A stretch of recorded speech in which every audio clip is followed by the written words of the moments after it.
You know how in my review of Shadows of Self, where I was pretty outspoken about how boring Steris was? Well, after reading this book, I'm happy to admit that I was wrong.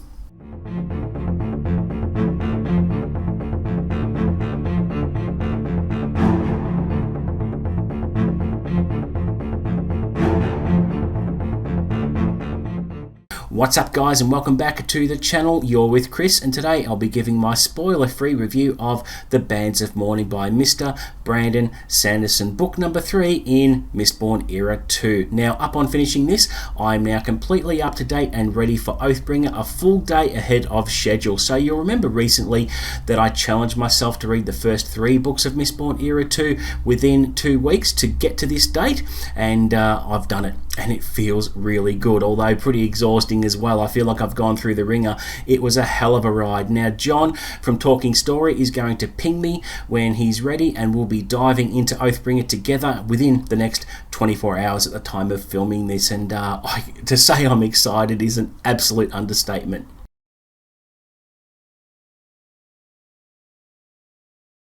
300 years after the events of the Mistborn trilogy, Scadrial is now on the verge of advancement, with railroads to supplement the canals, electric lighting in the streets and the homes of the wealthy, and the first steel-framed skyscrapers racing for the clouds. The Bands of Mourning are the mythical metal mines owned by the Lord Ruler, said to grant anyone who wears them the powers the Lord Ruler had at his command. Hardly anyone thinks they really exist. A Kandra researcher has returned to Elendel with images that seem to depict the bands, as well as writings in a language that no one can read. Waxilium Ladrian is recruited to travel south to the city of New Saran to investigate. Along the way, he discovers hints that point to the true goals of his uncle Edwan and the shadowy organisation known as the Set. Okay, so this time around we have a MacGuffin that everyone is after, which creates the tension and raises the stakes that would make up a great book 3, and I really was not disappointed with this one.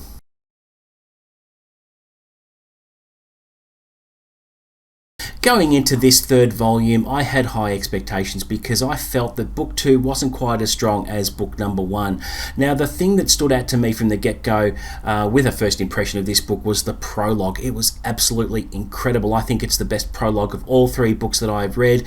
We're off to a really good start with a flashback to a young Wax coming face to face with true evil, and there was a little bit about his sister as well, which was really good to read about. So it gave some context that would be relevant in the story moving forward.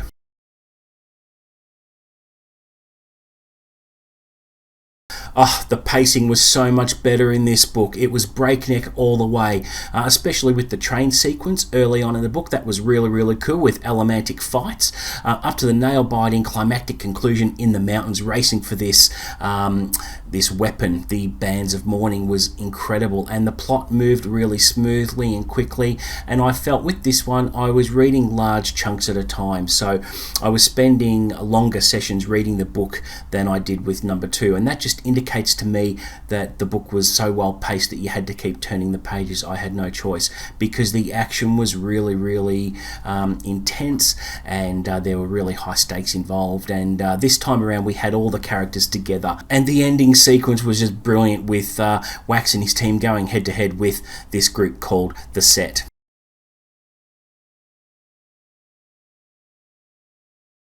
Okay, let's talk about Wax first of all. This is very, very interesting and unusual because over the course of the 3 books, while I liked him fine, he wasn't my favourite character. He didn't really evolve for me like the others did.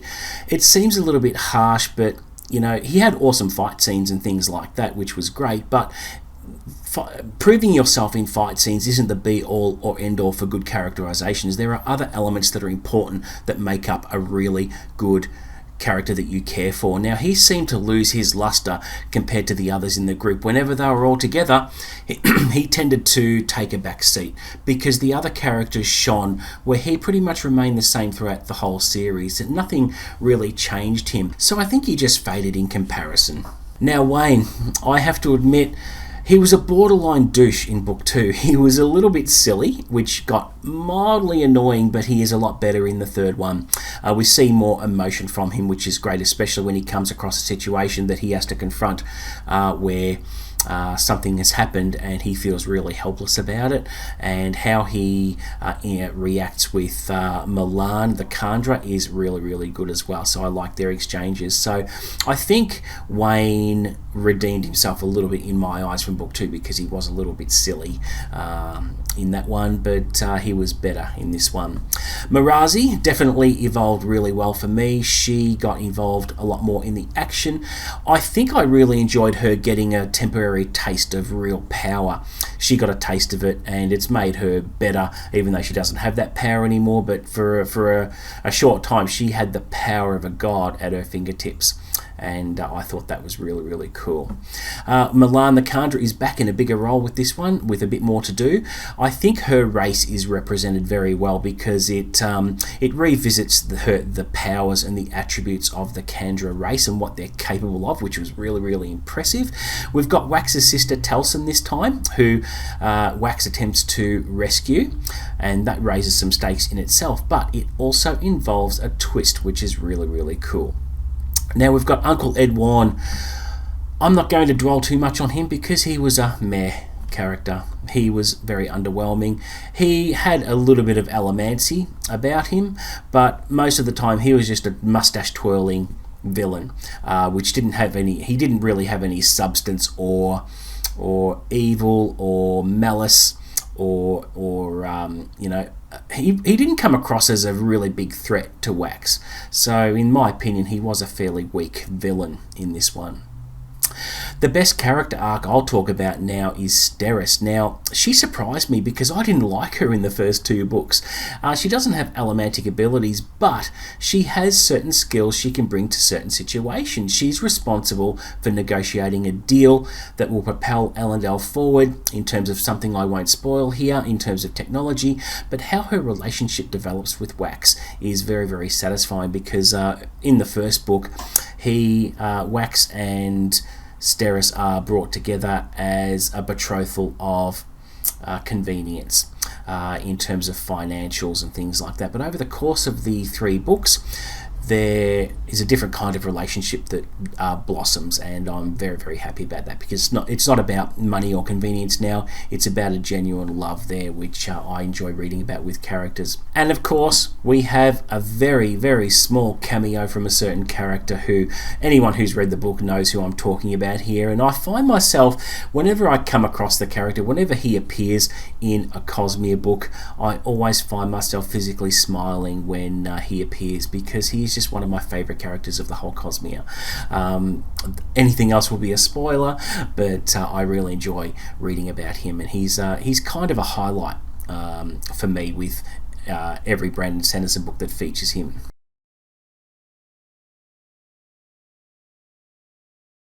Yeah, look, the world building continues to grow and built upon. So he kicks it up a notch. He introduces a new technology which is very impressive and very fun to read about, and there's also another race that's discovered as well, which adds real depth to the series. And there are going to be big changes in trade relationships on Scadrial moving forward at an unheard of level as a result of these new additions to the world building that he has done.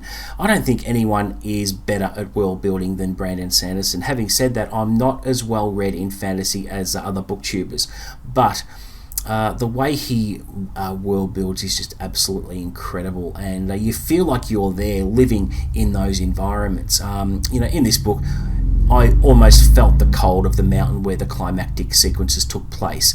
It's how he just crafts his worlds is absolutely incredible.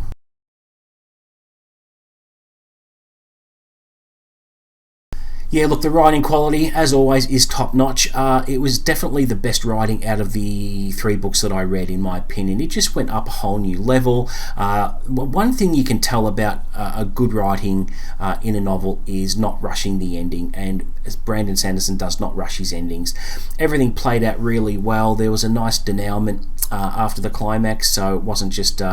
that's the end, see you later. There was a little bit to wrap up at the end with some some story arcs completing and things like that, and he just does that very, very well. And by the time you turn the last page in the epilogue, you do have a very satisfied feeling and a completeness there.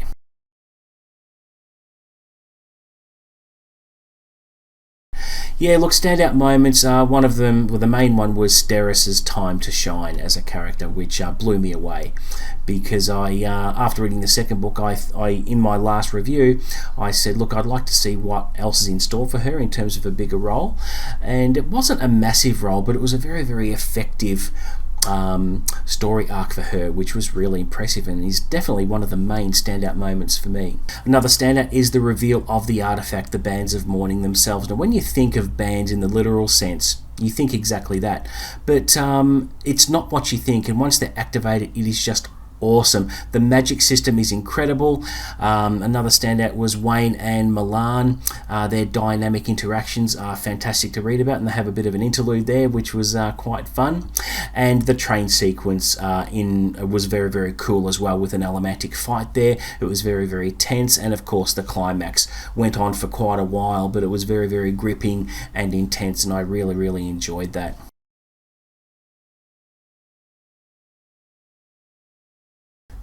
One negative in particular was Wax, that I mentioned before, how his character didn't really change or evolve for me over the course of this series. He just pretty much stayed in the same place, which was, I'm going to admit, it was mildly disappointing, because the other characters shone when he didn't. He tended to lose his shine when he was amongst the other characters. And this is just me bitching. I've bitched about this all through the series, where I've been craving a prequel novel about Wax and Wayne's time in the Roughs. I said it once, I'll say it again, they spent 20 years out there. That's a long time to dispense justice to unsavoury types, and I want to read about it. I want a prequel novel. Who do you petition to get Brandon Sanderson to write one? Has he thought about writing one? I don't know, but someone at Dragonsteel needs to stand up in the crowd and ask him that question just for me.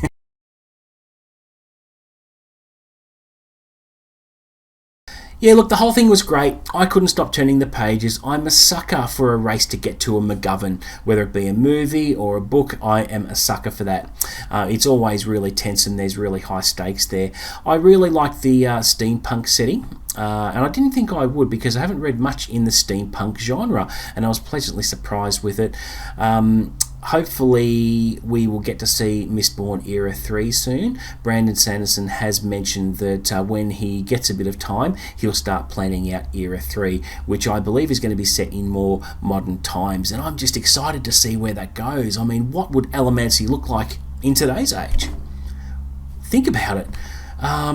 It's just a whole world of possibilities, and I'm sure Sanderson will deliver the goods on that whenever he is ready to do it. So, I am ready for Oathbringer. Now, I should be reading Secret History before Oathbringer, but I think I'll read that back to back with the Lost Metal a bit later on. All I want to do is just immerse myself into Roshar and get back there and revisit my characters.